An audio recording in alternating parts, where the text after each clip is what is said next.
Bienvenidos una vez más a su podcast Sharps and Flats con su host Max Rodríguez. Este es el episodio número 7 y el día de hoy estoy muy emocionado. Sí, señores, yo siempre estoy emocionado porque por fin le voy a presentar a mi sensei. Ya hablaba un par de episodios de él, pero hoy va a ser el día en que lo conozcan.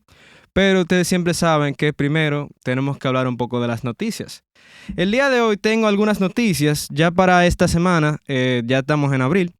Y yo quiero que sepan que escuchando en Spotify me di cuenta de que encontré que Alex Ferreira sacó un nuevo álbum. Está muy bueno, se llama The Anchor Song. Solamente tiene una canción en inglés, las otras son en español. Y me pareció muy bueno. Pueden tirárselo, tiene arreglos de algunas canciones de él y está muy, muy interesante. También el 25 de abril vamos a tener los Latin Grammys. Entonces no se olviden por votar por sus artistas favoritos en las diferentes categorías. Pueden votar en lamasvotas.com/vota y ahí pueden saber más información sobre las diferentes categorías que están en los Latin Grammys y puedan votar por sus diferentes artistas. También tenemos diferentes eventos. Tengo algunos como el 6 de abril, esta misma semana.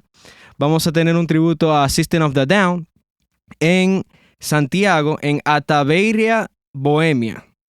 Para la gente que vive en Santiago, ya saben, pueden ir, o si quieren ir de Santo Domingo a Santiago, pueden ir a visitar. Tenemos un concierto el 12 de abril, muy interesante, que es hacia el empoderamiento de las mujeres, con Laura Rivera, Diomara La Mala, Tuesca, Ana Rivas y Nairobi Duarte en escenario 360 el 12 de abril. Y el 13 de abril tenemos algo interesante para los fanáticos del jazz y música bossa. En Casa de Teatro vamos a tener Casa Bossa 3. Y es un concierto básicamente de música bossa nova. Va a ser piano, guitarra, batería. Está muy interesante. Y ustedes saben que a mí me encanta hablar sobre música que yo encuentro que me parece interesante. Y esta vez hay que apoyar el arte dominicano. Yo vi una película el otro día con un amigo que se llama Las Pequeñas Cosas, del director Yasser Michelin. Fue una película que se grabó el 2019 y siento que como que no se le está dando el auge suficiente. Acaba de salir, creo que deben de verla. La música que tiene es muy minimalista, pero siento que es muy buena y hay que darle apoyo. De verdad que ustedes saben que a nosotros se nos categoriza porque las películas donde hacemos papeles, donde somos dominicanos, podemos ver cómo se exagera un poco el papel, pero yo siento que las cosas que se incluyeron dominicanas fueron como muy naturales y siento que la película estaba muy buena, los planos, la música y todo en sí. Pero sin más preámbulos, vamos a darle la bienvenida a mi invitado. Señores, aquí estoy con mi sensei, Tiziano Fajardo. Payaso. No, es que yo le digo sensei es porque, loco, que tú me enseñas mucho.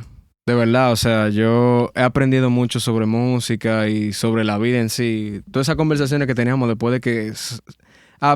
porque yo conozco a Tiziano, porque yo hice una pasantía aquí. Yo creo que sería bueno empezar de cómo fue que nos conocimos. A mí me gusta empezar así, cómo yo traigo los invitados y cómo lo voy conociendo.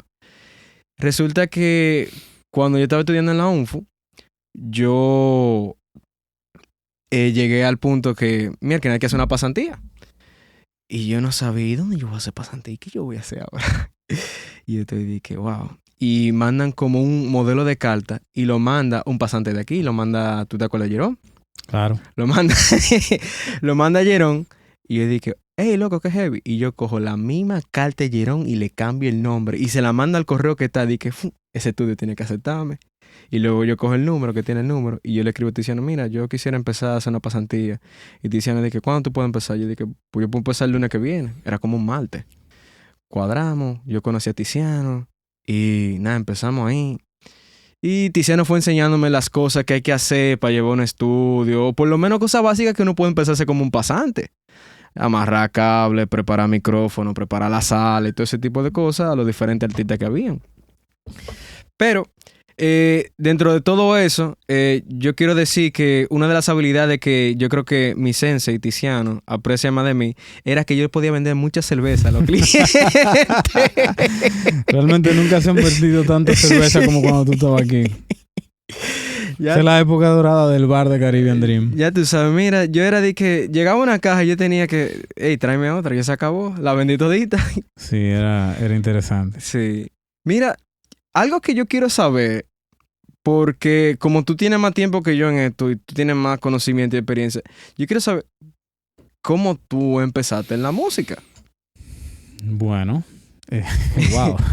No, yo sé, es una pregunta. ¿Cómo yo empecé en la música? Yo estudié piano Ajá, en la escuela Lila Mena ajá. cuando ¿A qué edad? a los 11 años creo que comencé. Comencé tarde. Ok. Comencé tarde en la música. A los 15 años, 15, 16 años, no recuerdo bien, pasé al conservatorio, Sí. a donde duré un cuatrimestre y más nunca. ¿Un cuatrimestre? Sí. Yo pensé que tú acabaste el conservatorio. Después. Ok. Pero en ese momento el conservatorio era muy diferente a como era ahora, a como es ahora. Sí. Y entonces era un grupo de viejos, para mí eran viejos la gente que estaba ahí. Ajá. Yo recuerdo que estábamos Laura Pimentel, bueno, habíamos un grupito Sí. que estábamos juntos en la escuela elemental y de ahí pasamos al conservatorio, éramos muy jóvenes, adolescentes. Y entonces cuando llegamos al conservatorio, sobre todo a mí me impactó mucho, porque en mi familia no hay músicos. ¿Tu familia no es música? Ni nadie relacionado con la música, ¿no? Entonces,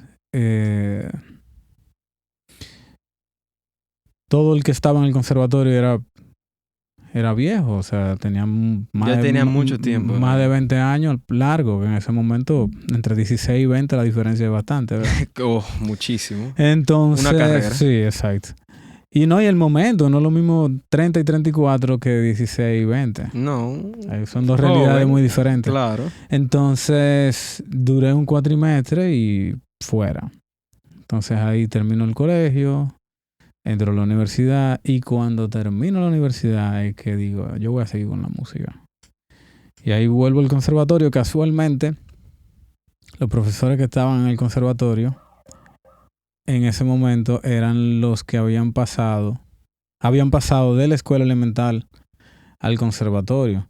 Incluso la directora, María Irene Blanco, que era directora cuando yo estudiaba en la escuela elemental, Sí. ahora era directora del conservatorio. Y ya me conocía. Yo tuve la misma profesora de piano de la Lila Mena. O sea, te la moví. Exacto. Te la movieron del elemental al conservatorio. Exacto. Y entonces de alguna manera como que me apadrinaron, tú sabes, como que, pero mira, Tiziano ahora creció. Vamos a darle apoyo al muchacho. Y ahora, exacto. De hecho, hicieron un par de excepciones porque ya me conocían, no sé qué, por un tema de edad que en ese momento en el conservatorio estaba como comenzando a ser un tema importante. Sí. Y ahí entonces continuó en el conservatorio y ahí duró muchísimos años. No llegué a terminar el conservatorio, o sea, todo, pero sí hice bastante. No, mira, graduarse del conservatorio es difícil. Yo tuve un par de compañeros que solo algunas lo lograron porque es largo la duración o como que el tema de las materias, ese tipo de cosas. Sí, y a veces no solo lo largo, sino el formato, el cómo funciona, que sobre todo yo que estudiaba era música clásica.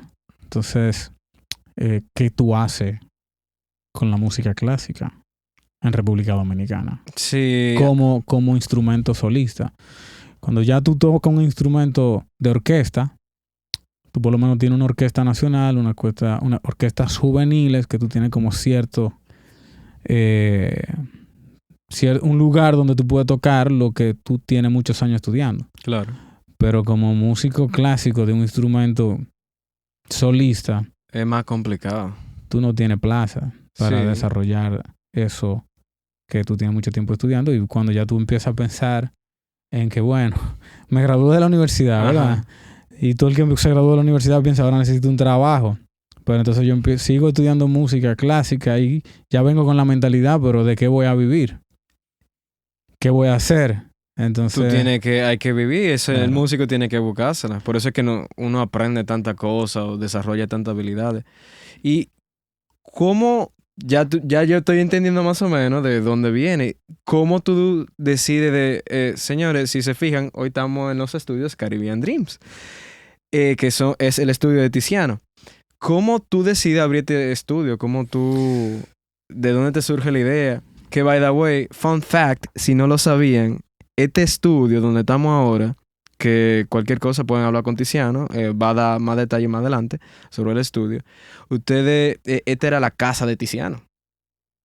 Sí. Esta era la casa de Tiziano. Yo salía de aquí para el conservatorio. Wow. Fue la misma época. Sí. ¿Cómo se construye Caribbean Dream? Bueno, Caribbean Dream, yo siempre quise un estudio. Uh-huh. No porque conociera el mundo de los estudios, pero yo siempre he tenido mucha facilidad para el tema de las cosas electrónicas y computadoras. O sea, yo en eso tengo el privilegio de poder ver y aprender. O sea, Tú eres muy visual, aprendiendo cosas. Sí, o sea, yo entiendo la lógica detrás de la computadora con cierta facilidad. Y yo recuerdo que cuando salió Windows 3.1, el diablo, que fue en el momento en el que llegó la primera computadora a mi casa, yo nunca había visto una computadora. El técnico fue y empezó ahí en DOS a escribir unos comandos, y todos esos comandos, yo de verlo la primera vez, los memoricé y rápidamente entendí lo que hacían, de verlo. Nadie me lo explicó ni nada. Entonces yo siempre tuve esa facilidad para las computadoras. Cuando yo ya estoy metido en el mundo de la música, la computadora es un mundo primordial para el tema de la música. Y yo digo, quiero un estudio para poder hacer música, porque eso era lo que a mí me interesaba. Y casualmente, tú sabes que todo el mundo tiene un familiar en Nueva York. Eso es normal. Eso es... Todo el dominicano tiene un familiar 101. Entonces, en un viaje a Nueva York, yo fui con mi mamá, recuerdo, con la idea de buscar un controlador, porque mi sueño, yo duraba demasiado tiempo escribiendo bolitas. Sí, eso fue una lección que tú me enseñaste a la mala, fue. Entonces yo dije, no, porque yo no me puedo durar tanto tiempo escribiendo bolitas. Con bolitas, y al final no funcionan bien las bolitas. Sí, entonces, y no la puede escuchar. Y sí, entonces no, era escribiéndola en finales. O sea, no la podía escribir. Okay. Pero como quiera duraba mucho tiempo porque era con el mouse. Uh-huh. Entonces después había otra estrategia que era con el teclado. Pero como quiera duraba mucho. Porque había que saberse todos esos comandos del teclado, no sé qué. Entonces yo vi un video de que había una cosa que se llamaba controlador MIDI. Y yo me fui para Nueva York con mi mamá, que no fuimos a eso, pero mi propósito era traerme un controlador MIDI. ¿Tu objetivo estaba claro? Sí. Bueno, un tío de esos que uno tiene en Nueva York, músico, sí. Empírico. Sí, de estos músicos que aquí le dicen que músico frustrado, porque nunca pudo desarrollar su talento musical, o lo desarrolló, digamos, como pudo. Claro. Entonces, bueno, cuando yo le dije lo que yo quería, él se emocionó y, bueno. Mijo, ¿dónde? ¿Cómo es? ¿Cómo lo hacemos? Para no hacer el cuento largo, yo me fui buscando un controlador MIDI y me devolví con un Pro Tool. Bárbaro. Y sí, yo tenía ahí 17 años. Yo me acuerdo que en la pandemia yo estaba cogiendo una clase de producción básico y se enseña era con Pro Tools. Yo y Pro Tools no nos llevamos tan bien, pero yo sé que para la pandemia yo tenía algo de que único. Tú sabes que para Pro Tools tú necesitas como la llavecita, el USB. El iLock. El iLock. Y yo compré uno. Y cuando me llegó fue de que ahí me entró la pandemia. Y que ¡puf! Y todo el mundo dije, bárbaro, tú conseguiste oro en el medio de la pandemia. Sí. Te pudiste entretener. Yo ahí punchando a ver qué pasaba. Sí, eso, así fue como yo llegué al mundo de la música digital. Un Pro Tool 001. 001. Sí. Que era una tarjeta que sonaba muy bien, de hecho. Ajá. Con 2 canales. No usaba... El iLock en ese momento no existía. Ok. Digamos que el iLog era la misma tarjeta. Si la tarjeta no estaba conectada a la computadora, pues tú no abrías. Mierda, eso suena... Wow. Eso suena Es como de otro planeta, ¿verdad? de otra dimensión. Sí, otra dimensión. Diciano, tú que tienes un estudio y que maneja diferente, te ha tocado tratar con diferentes artistas y ese tipo de cosas, ¿quién tú consideras o qué tipo de música te gusta? Porque tú estás expuesto a diferentes tipos de música, canciones, de género. Entonces yo siento que tu oído se ha desarrollado más que el de muchas otras personas. Y a eso te ha quizá llevado a experimentar un gusto muy específico de las cosas que te gustan en la música y de las que no te gustan. Tú sabes que el estudio me ha ayudado como a generalizar, a prostituir el oído. Mucha gente dice. O, dicho de una manera más bonita, a encontrar algo interesante en toda la música. Pero obviamente uno tiene preferencias. Pero mis preferencias son pre el estudio. ¿Cuáles son tus preferencias? A mí me gusta mucho el jazz. El jazz es heavy. Para mí, jazz y salsa.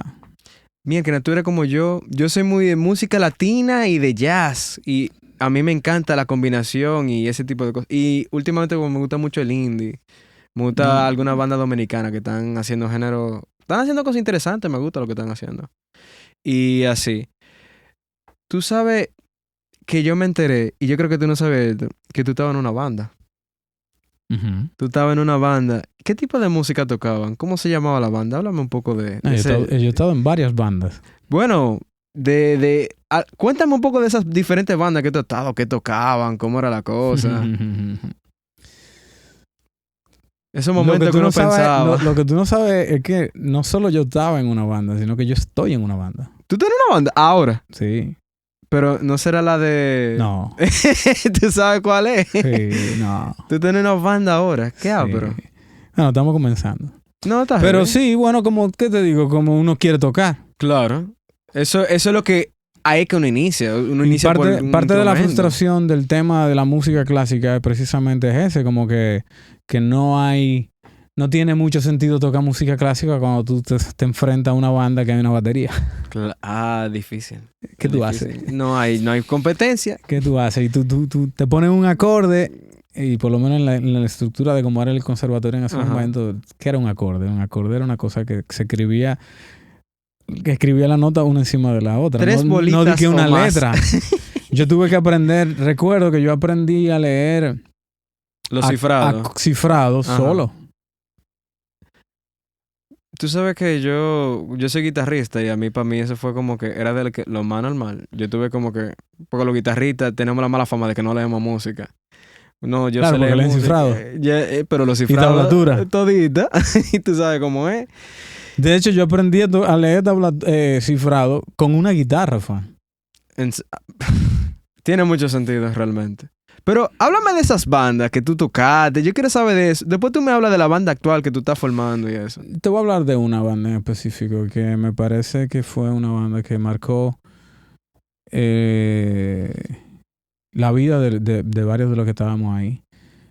Tiene un nombre agradable. ¿Cuál es el nombre? Machacao. Machacao. Sí. Machacao era... Bueno, hoy casualmente aquí en el estudio estaba Otoniel. Otoniel. Que era el baterista de Machacao. ¿Es verdad? Durante un tiempo, sí. Wow. De hecho, ahí fue que Otoniel y yo compartimos mucho. Entonces tiene mucho tiempo conociendo a Otoniel. Sí. Bastante. Bueno, de muchacho. Yeah. Por ahí. Entonces, ahí estaba Otoniel. No recuerdo el nombre de todos. Estaba Otoniel, estaba Isaac Hernández. Yo... David Hernández también tuvo un tiempo. Leo. Y estaba también Homerito. ¿Homerito? Sí. ¿Quién era Homerito? Homerito era un personaje. ¿Un personaje? Sí. ¿Qué tocaba él? Homerito tocaba bajo. Heavy. Cool. Sí, una persona... Bueno, yo conocí a Homerito cuando tocaba con Pavel. ¿Con Pavel Núñez? Sí. ¿Qué bro? Sí, yo recuerdo teniendo nosotros algunos 14, 15 años. Pavel me lleva a mí no sé qué cantidad de años, me imagino que se irá más o menos contemporáneo con Homerito, ¿no? Y Isa y David, o sea, Isa Hernández y David Hernández, hermano, vivían aquí en Villa Bolívar, frente a La Salle, donde estudiábamos los tres. Ujú. Y yo vivía, bueno, aquí en esta casa. Entonces, como ellos iban para su casa y yo venía para acá, yo cruzaba Villa Bolívar, que se llama... Y Homerito vivía ahí. Ok. Y yo recuerdo ir cruzando por ahí y oír la música y decir, ¿qué es eso? Y buscar. Y llegábamos ahí a casa de Homerito, donde estaban ensayando Pavel, las canciones de Pavel y Homerito, no sé qué, en el patio. Sí. Y ahí oíamos nosotros, de ahí afuera, Ajá. oíamos nosotros los ensayos de Pavel. Me recuerdo en una ocasión, Pavel voceando de todo, del segundo piso, peleándole, porque él estaba como escribiendo una letra o algo así. Y que no funciona. Sí, vuelvan y toquen la vaina, que si no, no me sale. O sea, tú sabes, hace muchos años. Y sí, Homerito era un personaje, sí.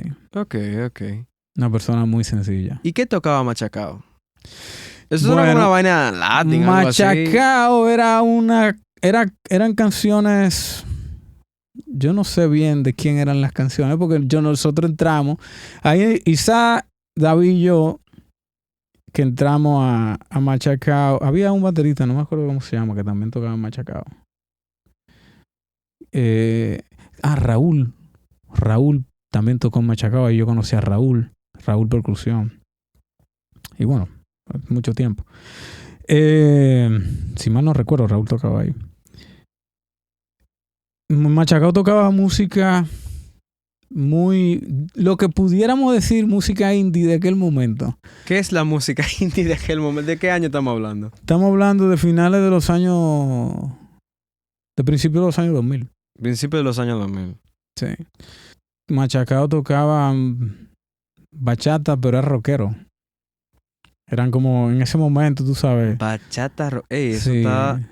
Eran como patrones así de música latina mezclada con rock, con un bajo de rock, con Sí, guitarra eléctrica y ese en tipo los de 2000 cosas. era mucho rock. Eso era cuando estaba empezando y que Green Day y ese tipo de bandas se estaban dando un auge importante. Sí, pero todo esto influenciado. Por la música de aquí, latina. Sí, porque entonces estaba Otto con esas influencias, Raúl con el folclore, que también se tocaba, que también en algún momento compartió. Y estas canciones de que muchas, creo que la mayoría eran como de Homero, no recuerdo bien, o de Leo, no sé. Sí. Y había muchas, había una que se llamaba Las Terrenas, Las Arpías, sí. Era Ey, música así. Eso Sí, nombre sí, dice mucho. era muy infusión ahí, más o menos. Grabamos un disco que anda por ahí. Es verdad. Sí. ¿Se puede buscar en Spotify? No sé. No sé si se puede buscar si está online, pero puede ser. Tú tienes que buscarme ese disco, Sí. yo tengo que escucharlo. Lo grabamos donde Ariel Sánchez, Ok. en su casa, cuando Estaba empezando. en una habitación pequeña, sí. Me acuerdo que las bocinas eran los Chiquitico, monitores, ¿no? los Los chiquiticos. monitores eran la bocina de un Radio Sony que él tenía. Qué ápero. ¿Cómo es? Un multicomponente. Multicomponente. Sí, esa era la que se usaba. Y sí. ¿Y eso, la ¿no? banda que tú tienes ahora, cómo se llama? ¿O cómo...? No, todavía no está como muy... Todavía está en comenzando, estructura. sí, estamos comenzando, estamos forzando por organizar unos ensayos fijos que todavía no se dan. Sí. Sí, pero ya tenemos una fecha, estamos hablando por una fecha en Chao, Ey. del 29 de julio, Pero de está mayo, chulísimo. algo así, no me acuerdo. Noticia que yo no sabía. Ahí va, Anoten. todavía está por confirmarse. Pero estamos ahí en eso. Claro. ¿Y son- tienen qué tipo de música? ¿Cuál es la onda de esa banda? Bueno, estamos comenzando tocando covers Sí, eso es normal. para ver qué pasa. Qué ápero. Sí, pero es rock, ¿no? Es rock bonito. Rock bonito. Es soft rock. Es rock bonito. Está chévere. Está 2000, 2010. Tiziano, esto es una que me surgió. El otro invitado que yo traje, Ujú. Carlos, Él es comediante. Pero yo siento que cualquier persona puede sentarse a hablar conmigo de música porque todos tenemos una opinión y un gusto y todos somos consumidores de música. Él me estaba hablando sobre sus opiniones del dembow. Y yo quisiera saber qué tú opinas del dembow también, porque yo siento que es muy controversial las opiniones de muchas personas. Yo en lo personal, yo no soy seguidor del dembow. No es una música que yo consumo. Solamente que si uno está en un coro, si uno está en una fiesta, uno se lo tripea, porque, ¿verdad? No es como que, dembow, pero tú sabes. Yo quisiera saber si tú tienes alguna opinión sobre ese tipo de música. Y cómo nos está afectando ahora mismo.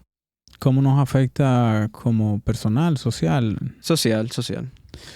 Cuando tú dices dembow, ¿te refieres al conejo malo y esa onda actual del dembow? No. Yo estoy hablando más sobre el alfa y eso. Sí, pero me refiero a este movimiento actual Sí, por ahí. De la música urbana. Exacto. Bueno, complicado. Sí, me imagino. Porque primero creo como que hay que medio entender, ¿no? Que la música yo creo que juega como dos funciones. Primero como una expresión. Sí. Y como una expresión cultural. Y luego como un producto comercial. ¿Ok? Sin embargo, todo producto comercial es comercial porque tiene un público. Claro. Y ese público es social. Si les gusta, ellos van a seguir pidiendo lo mismo. Exacto. Entonces, de alguna manera, esos géneros surgen como una expresión y se convierten en alguien o los convierte en producto y luego entonces te la dan para que tú lo consumas. Ok. Como expresión, yo creo que tiene un valor. Uh-huh. Como expresión cultural. Por lo general son muy pocos los casos donde la música crea un público. Eso es muy cierto. Por lo general el público existe y de ese público sale la expresión. Aquí fue lo contrario. No, yo creo que originalmente había se cocinó, ¿no? Esa expresión en los barrios, o viene de Puerto Rico, primero con el reggaetón y con todo eso, tú sabes. O sea, hay una expresión que realmente de un grupo de gente que se podía expresar utilizando ese formato, esos géneros, por 1000 razones. Claro. Porque eso es lo que conocen, son las herramientas que tienen a mano. Hasta ahí le llega la información que tienen para poder hacer algo de música, etcétera, etcétera. Entonces, hasta ahí me parece que funciona bastante chévere. Cuando se coge eso, entonces se convierte en lo que es hoy, en ese producto comercial que va evolucionando, que va transformándose y que lo va moldeando para que de alguna manera nosotros lo consumamos como si fuera la Coca-Cola. Sí. Entonces ahí empiezo ya a no tener tanta aceptación para esa forma de hacer esos géneros. A mí lo que me parece interesante es que muchos de los géneros dominicanos que tenemos aquí, como lo que es el merengue, en un inicio fue rechazado. Es normal. Y luego la bachata pasó por lo mismo. El merengue también. El reggaetón, el merengue y ahora vamos por el dembow. El merengue lo metió Trujillo a la fuerza. Sí. Lo llevó a las altas cortes como, ¿verdad? Sí, a la fuerza, porque eso era lo que él escuchaba y eso era lo que le gustaba a él porque él era una persona del pueblo. Entonces, es normal. Inercialmente, por eso te digo, o sea, cuando surgen de ahí, cuando surgen desde ese lugar, me parece que son valiosos, tienen una razón de ser y funcionan. Ahora, cuando ya se coge eso y se lleva a lo que es hoy, entonces la situación ya no me resulta tan agradable. Entiendo. Y precisamente no me resulta tan agradable. Yo sé que tú no fue parte de la pregunta que tú me hiciste, pero me parece relevante. Pero desarrolla. Me parece relevante es el hecho de ¿por qué no me resulta agradable? No es solo porque se convierte en un producto, porque yo tampoco entiendo que el producto sea malo, no todos los productos, algo porque sea producto no es malo. Pero cuando ese producto lo único que busca es vender Entonces, señora, son cosas que pasan. Tiziano. No, yo decía que, aunque yo sé que no es parte de la pregunta que tú me hiciste, Ajá. pero me voy a tomar la libertad porque el tema con lo que está sucediendo con esos géneros, para mí, es un poco... Es para observar, o sea, y notar. Si bien es cierto que aunque son productos comerciales y todo eso, también pueden tener un espacio pequeño, pequeñito, Sí. pero un espacio. Porque en un momento uno quiere imaginarse en cuero con una jeva Sí. o con un jevo. No, pero es que En un desde mo- antes se está hablando. Lo que pasa es que los merengues y las canciones de antes, como que el mensaje no te lo tiraban a la clara. Sí, pero a mí no me molesta que esté claro el mensaje. ¿No te molesta? No, claro que no, porque yo a veces lo pongo más claro de ahí. ¿Entiendes? O sea, no seamos hipócritas. Es una realidad humana, digo, por lo menos para mí. No, es una realidad humana para todo el mundo. Entonces, yo no tengo problema con ese tema. Donde yo veo una realidad preocupante es cuando tú te levantas a las 8 de la mañana y a las 8:05 tú lo tienes puesto. Ya, es que los excesos hacen daño. Es excesivo, es No demasiado. sí, el exceso, pero el momento, o sea, ¿qué capacidad estamos dándole a la gente para discernir cuándo, qué y cómo? ¿Ok? ¿Entiendes? Para mí ese es el tema. No es tanto que si dice una cosa bonita o dice una cosa fea, porque lo bonito y lo feo es muy relativo y muy particular. Cada quien entiende lo que le gusta y lo que no. Y está bien, esos son gustos. Como yo te dije en un momento antes de comenzar, el gusto no es criterio. A mí me gusta muchísima película mala y me gusta mucha música mala. Pero me gusta, yo la disfruto un mundo y está genial. No todo tiene que ser intelectual, no todo tiene que ser un mensaje profundo, ni todo tiene que venir del corazón, ni nada, porque qué sé yo, no. No, pero que si tú lo disfrutas, eso es lo que tú quieras. O sea, no tiene que ver. Exacto. Tú decir Ahora, las cosas que te gustan. claro, pero una mente equilibrada necesita un proceso equilibrado y tú sabes, entonces cuando tú tienes una comunidad, un grupo de gente que lo único que te consumen es eso, que todos los días eso es lo que consumen y el mensaje que el único mensaje que tienen es ese, entonces estamos frente a un gran problema. Es una realidad que muchos están viviendo en este país. Que lo único que escuchan es dembow. Y no se dan la oportunidad de escuchar otras cosas porque este mundo es tan grande que hay una diversidad increíble de música a la que podemos exponernos y aprender. Quizá dando la oportunidad, porque es que hay veces que lo que tú tienes que darte la oportunidad a ver si te funciona o si te gusta. Tú no puedes Sí. rechazar algo sin conocerlo. Sí. Eso es así. Bueno, de hecho sí, tú lo puedes rechazar sin conocerlo. No, tú lo puedes rechazar. O pero sea, y ese es el gran problema. Cuando a ti te educan de una manera donde tú entiendes que tú eres, ¿ok? Tu evolución se detiene porque ya tú eres. Entonces, si tú eres una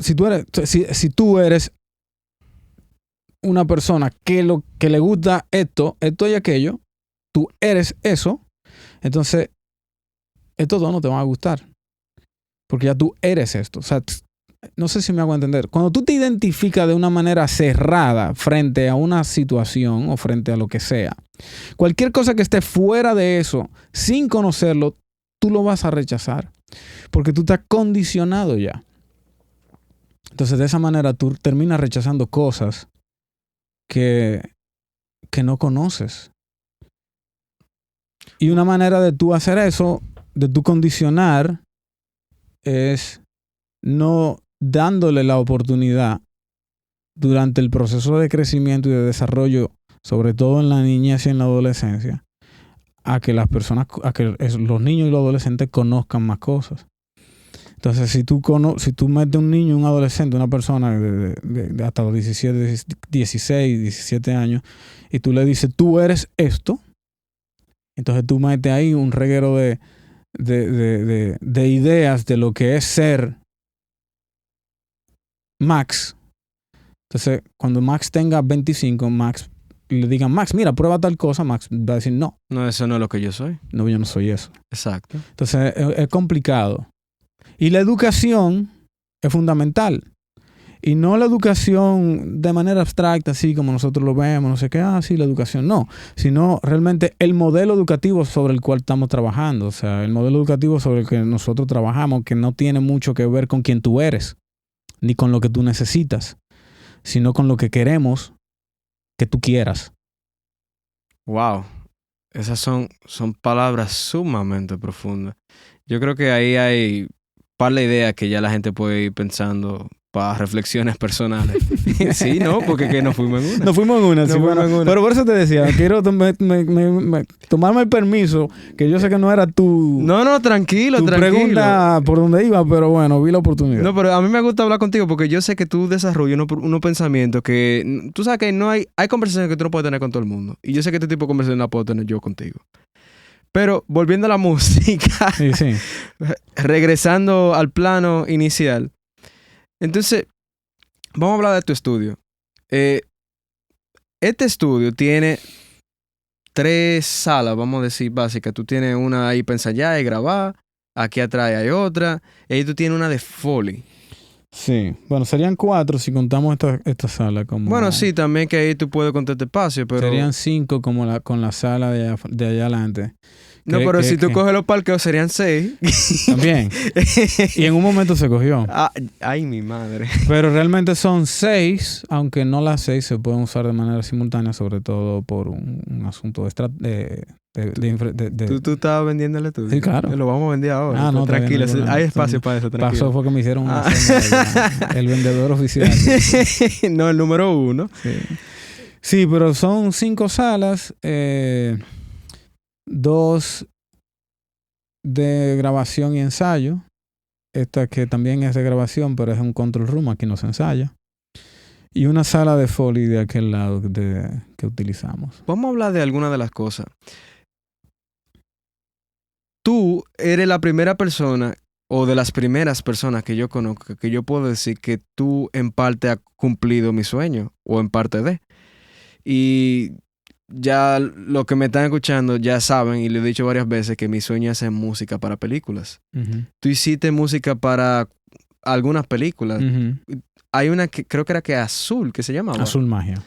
Háblame un poco de la música de esa película.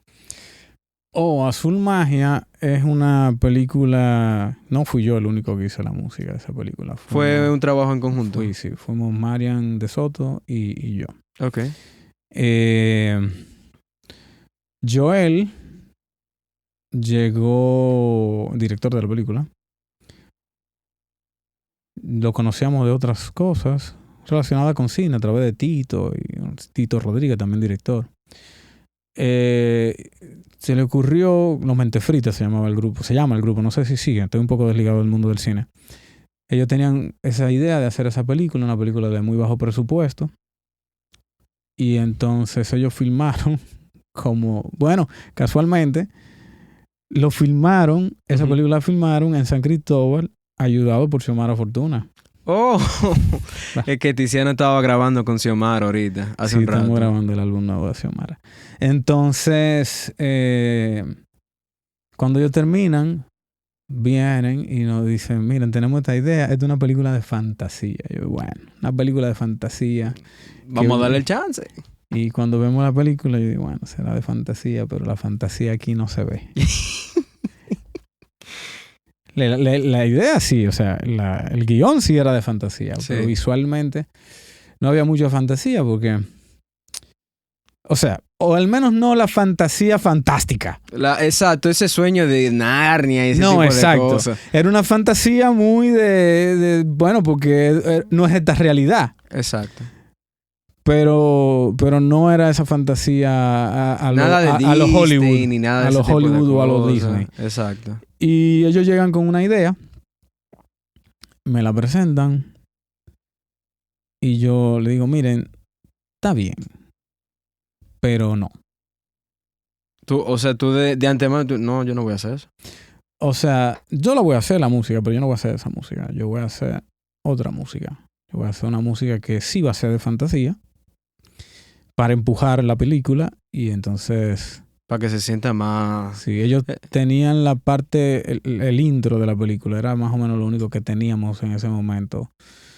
Como más o menos terminado de cómo iba a ser la visual. Porque la película estaba grabada, pero faltaba todo el proceso de post. Había que buscar dinero para hacer la post. Es un tema. Entonces ahí yo me senté aquí mismo y arranqué. Y de ahí salió, cuando yo me di cuenta, a ellos les gustó, le encantó, a mí también. No, mira, y muchas de las canciones que tú pusiste, yo te dije, la música que yo compongo es como muy, yo siento que ya va conectado a una imagen indirectamente, aunque sea. Y yo te dije, wow, tú me ponías la canción y dije, eso me suena, como que pasó esto. Y a muchas de las escenas yo como que, yo siento que la pegué. O como que iba muy acorde a lo que estaba pasando en ese momento de la película, porque tú la conocías de pugapá, de entera. Sí. Sí, esa película fue interesante. Fue un reto, sin presupuesto, o muy poco. Como no tenía presupuesto, había que, primero, los recursos, ¿no? Sí. Los recursos humanos no habían. Y los recursos tecnológicos, aunque teníamos, pero no para una película con esa música que queríamos hacer. Y poquito a poquito fue buscándole, fuimos como superando cada vez como una dificultad, otra dificultad, musicalmente hablando, ¿no? Y tecnológicamente hablando, hasta que logramos un sonido que más o menos se acercaba a lo que estábamos buscando a nivel expresivo. Ok. Pero eso fue una película... Duramos un año haciendo la música de esa película, literalmente. ¿Un año? Sí, duramos un año haciendo esa música. Y fue de todo. O sea, lo hicimos todo. Por tu cara yo puedo decir que tú disfrutaste el proceso. Fue una experiencia. Yo creo que fue un proyecto súper grande para lo que nosotros podíamos o éramos en ese momento. Pero en vez de vernos chiquitos, nos vimos grandes. Fue un reto. Lo convertimos en un reto. Buena forma de verlo. Sí, lo convertimos en un reto, porque no fue que llegó ese reto, no era un reto. En ese momento llegó una cosa que podíamos hacer. Y dijimos, no, vamos a hacerlo de verdad. De la manera Vamos correcta. a hacerlo de verdad, que suene Narnia. Aunque no se vea Narnia, pero que se vea Narnia, que suene así. Que suene grande, que suene buscando esa fantasía, que es lo que el cine no tiene acostumbrado. Sí. Entonces, pero ya tú sabes, fue todo. Desde la composición, los arreglos, la maqueta, la grabación, la mezcla, la masterización para estéreo y la mezcla para cine. Lo hicimos todo. Madre. No, pero entre tremendo reto, que un rollo. Entre dos gente. Entre dos gente. Sí, eso fue lo único que pudimos hacer. Cobramos poco. No, pero para la gente que no sabe, cada una de las cosas que tú mencionaste, estamos hablando de equipos completos. A veces 3 y 4 personas por cada una de las cosas que tú estás diciendo. Claro. Y no solo eso, sino que después que la película sale, nosotros trabajamos un año más en la película, en la música de la película. ¿Por qué? Porque vimos el potencial de que la música nos gustó tanto que dijimos, vamos a hacer los score. Eso pasa. Eso pasa, sí. Y duramos un año haciendo los score. Y lo imprimimos. Qué ápero. Y de ahí están.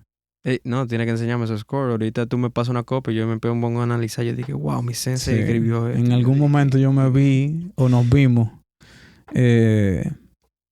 frente a una orquesta dirigiendo eso. ¿La de Azul Mágico? Sí. Eso sí está... ¡Wow! Por eso fue la idea del score. Eso está perísimo. Dijimos, esto tiene potencial de hacer una música de verdad. Eso está Y cuando estábamos mezclando, que lo mezclamos en el estudio de David Hernández. Ajá. En ese momento. Del mismo David Hernández que estábamos del otro Machacado, David, el de Machacado. Que en un momento tenía un estudio aquí. Yo lo mezclé en su round para cine. Ahí, y cuando él lo oyó, dijo, eso que ustedes acaban de hacer, esa presión no se me olvida. Eso que ustedes acaban de hacer solo demuestra que se puede. Claro. O sea, que aquí se puede hacer. Es que aquí tenemos potencial para hacer un montón de cosas. Y mira que, como me dijo Mario es un actor, me dijo que es un tema de trabajo, porque literalmente tú no eres el tipo más talentoso. Y yo dije, ¿verdad? Tienes razón. Tú lo que te pusiste a trabajar en eso. Aquí hay paquetes de gente con más talento que tú, pero no se ponen. Hay que hacer el trabajo. Y entonces así lo hicimos. Ok, eso está genial. Tú me diste muchos detalles de esa historia que yo no conocía. Vamos a hablar un poco de Foley. Foley es interesante porque además de que yo, siendo pasante aquí, que yo creo que yo dejé de ser pasante un momento porque tú llegaste a un punto donde me empezaste a pagar y eso. Entonces yo evolucioné. Sí. Hubo un momento que estábamos grabando Foley, que duramos creo que una semana entera o quizás 2 semanas grabando Foley.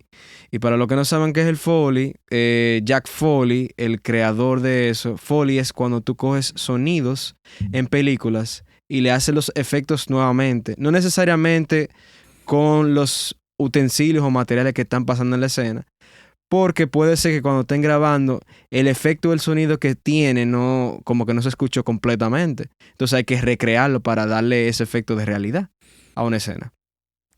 Entonces, creando eso y también ayudando al compañero mío, José Guillermo, que lo ayudé a grabar a Foley para su portafolio. Yo quisiera saber qué experiencia tú has tenido con el Foley. Bueno, muchas. Sí. El Foley para mí representa una escuela. Ajá. A nivel en el mundo del sonido. Nosotros hemos hecho más de 30 películas aquí. ¿30 películas? Más de 30. Wow. Bueno, tenemos 10 años haciendo Foley. Sí. Entonces, es una escuela para aprender. Cuando yo comencé a hacer Foley, yo ni sabía lo que era. Yo no sabía lo que era el Foley. Yo aprendí Foley aquí, fue. Y de repente, David, que sí tenía necesidad. No, tenía necesidad. Bueno, él había estudiado cine, ¿no? El sonido para cine.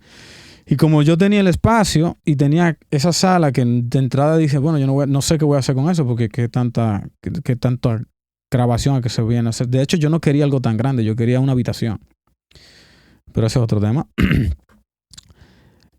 Él llega y me dice, pero tú tienes una sala ahí que tú no estás haciendo nada, tienes una sala de Foley ahí. Y yo, bueno, lo primero que yo no sé lo que es eso.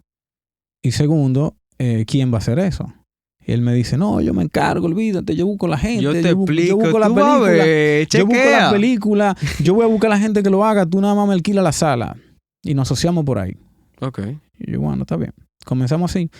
Pero con el tiempo, entonces resultó que la calidad de lo que estaba sucediendo en ese momento no era la mejor. No era la mejor, habían quejas.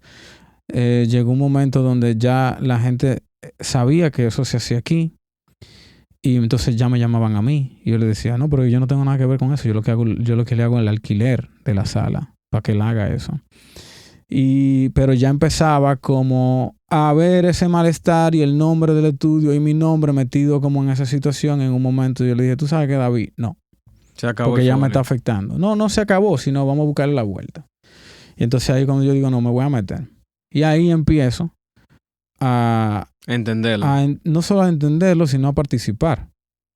Y ver lo que en ese momento, justo en ese momento eran Wellington y GU, que estaban grabando Foley. Y ahí yo empiezo a ver qué es, cómo se hace. Me doy cuenta que la parte técnica, o sea, la parte del Pro Tools, yo sabía mucho. Y digo, no, espérate, aquí se dura demasiado moviéndose en Pro Tools, para atrás, para adelante, no sé qué. Y yo me meto y lo primero es que cojo la computadora, ¿no? Y ahí empezamos, GU y yo, entonces, a tratar yo de optimizar todo ese proceso de grabación. Sí. Ahí empiezo también a desarrollar estrategias. Acuérdate que yo no sé nada de eso. No, tú estás buscándole la vuelta a algo nuevo que tú no conoces. Exacto. Entonces empiezo a desarrollar formas de que funcione mejor, a buscar información, a hablar con gente fuera, porque aquí no había nadie que hiciera eso, que yo, a quien tuviera. GU era lo más que teníamos y había hecho un tiempo en Argentina, creo que duró como 1 año y fue lo más. Después de ahí no teníamos mucho más. Entonces, cuando ya GU como que no recuerdo cómo pasó. El punto es que yo en un momento ya yo igual dije como que GU ya llegó como a su a su máxima expresión. Y también había un tema de dinero. No, el Foley, aunque la paga en ese momento no era mala, pero el flujo de trabajo no era una película al mes. Ok. Y es una persona que ya no podía más, porque primero tú tienes que estar disponible para cuando llegue la película. Y cuando llega la película tú tienes que dedicarte a eso, porque si no se te pasa el tiempo de entrega. Y si tú tienes, como en el caso de SGU, en ese momento tenía una familia, o sea, una esposa y 4 muchachos, tú necesitas producir dinero constantemente. Entonces era muy difícil coordinar con GU para algunos proyectos, y entonces ahí llega Marian a hacer Foley. Ok. Ya yo había visto a GU haciéndolo más o menos. Entonces Marian comienza a funcionar como artista Foley y Marian hace 8, 9, 10 películas, no recuerdo. Aparísimo. Y ahí el Foley entonces también pero ya todas esas películas ya yo estoy en la computadora y ahí entonces ya yo aprendo full cómo se hace, cómo lo hacen fuera, y todo bien hasta que un día Marian me dice, tú sabes que yo no hago un Foley más. ¿En serio? ¿Y por qué? Porque el Foley realmente representa un esfuerzo físico, es el día entero parado. Hacer Foley, nada más por una escena, uno dura un ratazo. Acuérdate que en el Foley no solo son los sonidos, o sea, son pasos, golpes, todo lo que suena en una película. Todo lo que sea un efecto de sonido. Todo lo que suena en una película, menos el diálogo. Foley. Que uno ve que pasa, ¿no? Hay que recrearlo. Sí. Y eso es el día entero y es un esfuerzo físico importante. Entonces me dije, mira, yo no hago una película más. Ya yo no puedo, yo estoy explotado. Entonces yo digo, bueno, pues ni modo. No, porque... Coge la computadora y yo empecé a hacer Foley. Y te volviste artista Foley. Y ahí empecé yo a pensar, a aprender a pensar como artista Foley. Claro, ya yo tengo 7 años, 6 años. ¿Tú tienes la experiencia? Viéndolo hacer. ¿Ok? Pero ahí trato de que Marian me explique cómo lo hace. Ella me explica un poco. GU siempre... el trabajo con GU siempre fue muy colaborativo. Lo buscamos como siempre entre los dos y no sé qué, más o menos. Entonces ahí ya yo tenía eso. Y ahí empiezo yo a hacer de artista Foley. Y ahí cae la pandemia. Y ahí tuvimos la suerte de que, aunque la pandemia cerró todo, ahí nos cayó una serie de Amazon. ¿Se hicieron Foley por una serie de Amazon? Sí. ¿Cómo se llama? ¿Qué pero? No recuerdo el nombre ahora mismo rápidamente, pero la serie es sobre el grupo Menudo. ¿De Menudo? El grupo de MDO Menudo, de donde sale Ricky Martin, Marc Anthony. Bueno, voy a buscar el nombre de la serie y se lo voy a poner para que sepan. Creo que se llama como Móntate en mi moto. Móntate en mi moto. Sí, que era una de las canciones más importantes de ese grupo. Un grupo de los años, en Menudo como de los años 80 o principios de los 90 por ahí. Okay. Entonces ahí nos cae esa serie y fue un chepazo porque el país cerrado y nosotros literalmente veníamos a hacer Foley. Salíamos de la casa, nos sentábamos aquí y en un par de ocasiones el toque de queda era a la 1 de la tarde, 3 lo más. Y en un momento dijimos, si a este ritmo no llegamos, porque había que entregar. Y decidimos traer casa de campaña y dormir en el estudio. En casa de campaña. Y nos levantábamos aquí, y fuimos al súper y vivíamos aquí. Viví en el estudio. Vivíamos aquí. Bueno, para ti no es nada nuevo porque tú vivías aquí ya. Y bueno. Ya tú vivías aquí. No en casa de campaña, pero sí. Sí. Y entonces ahí le hicimos a esa serie todo el Foley. Eran 14 películas, 14 minutos, 14 episodios de 1 hora cada capítulo, más o menos, creo. Eso es muchísimo. Y bueno, después de ahí seguimos. Eso fue en el 2020, ¿verdad? Cuando terminamos eso. Pero Marian no editaba Foley. Tú tenías que editar el Foley. No, entonces ahí, en en ese momento quien me grababa el Foley era Samuel, un estudiante de allá de la UNFU, que yo había sido pasante también, aprendió, yo le enseñé, aprendió súper rápido, muy hábil él. Pero entonces con la pandemia entró en pánico, dijo que no salía de su casa. No, que no voy para parte. No, había que cuidarse. Ahí era un trabajo. Había que grabar el Foley aquí. Marian me grababa, se le mandaba a Samuel y Samuel entonces lo mandaba porque estaba editado. Era toda una logística. Ok. Y así lo hicimos. Después de ahí, entonces ya yo me quedé como artista Foley porque ya Marian no tenía las habilidades de Pro Tools. O sea, ella lo hacía porque, bueno, era lo que podía. Era lo que había que hacer. Luego llegó Sara Tejeda, hija de Manuel Tejada. No, Manuel Tejada, Sara Tejada, ¿verdad? Ya. Yeah. Entonces, que es una brillante, o sea, es lo más brillante que yo he visto en temas de ingeniería. Aquí esta tipa está fuera de serie. Y logramos reducir los tiempos de grabación a ridículo. O sea, nosotros hacíamos una película en 8 días. ¿En 8 días? Sí. Eso es increíble. Sí. O sea, una película normal. Completo.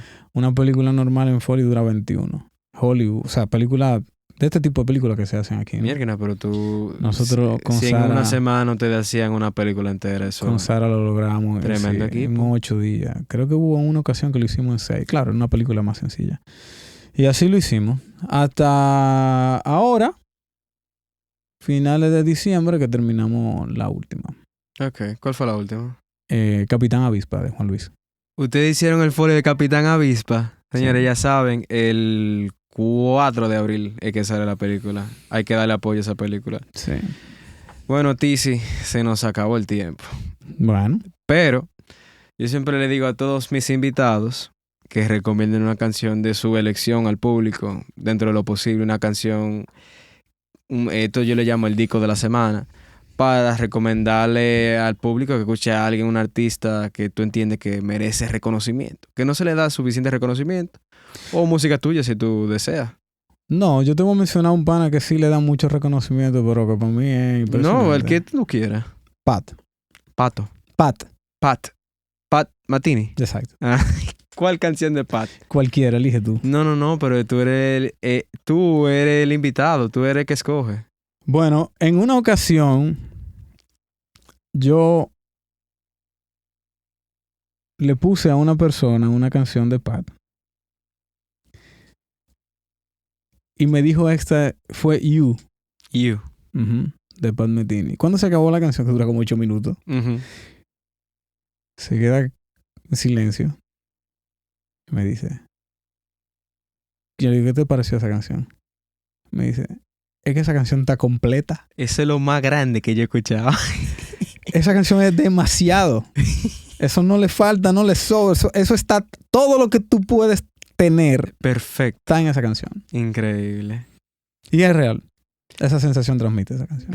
Wow. Bueno, señores, el disco de la semana, You, de Pat Metheny. Tiziano, este es el espacio ahora donde tú puedes decir cuáles son las redes del estudio para que te sigan, si tú quieres dar algún contacto donde te pueden escribir. Señores, aquí están la puerta de Caribbean Dreams. Ustedes pueden saber todo a través de Tiziano y su Instagram y pueden ponerse en contacto con él. Este estudio de verdad es de lo mejor del país y yo de verdad le tengo un cariño especial porque aquí fue que yo hice mi pasantía. No, gracias. Gracias por la invitación. Gracias claro. por dedicarnos a este tiempo. Sí. Estamos en la zona universitaria, en Santo Domingo. Las redes son Caribbean Dream Studios en Instagram, caribbeandreamstudios.com en la página. Ok, ya nadie le pega bola a la página de internet, pero tenemos página. Se pueden comunicar con nosotros por WhatsApp al 809-687-9641. Ahí pueden hacer sus reservas, preguntas, dudas, cualquier cosa. Hay una chica que se llama Natalia que los atiende con mucho gusto. Claro. Y pregunta de la vida también Sí, le pueden preguntar cualquier cosa. Ella es muy sabionda. Entonces, aquí estamos a sus órdenes. Hacemos grabaciones, ensayos, producciones, de todo lo que tenga relación, podcast, locuciones, todo lo relacionado con sonido. Y próximamente, si Dios quiere, empezaremos a trabajar con video. Ya saben. Bueno, señores, esto es todo por hoy. Recuerden que pueden enterarse de todo su podcast Sharps and Flats, @madmax.music en Instagram, y ahí voy subiendo todo lo que va pasando aquí en el podcast. Y nos vemos del otro lado del micrófono. Muchas gracias, Tiziano. Siempre, a ti.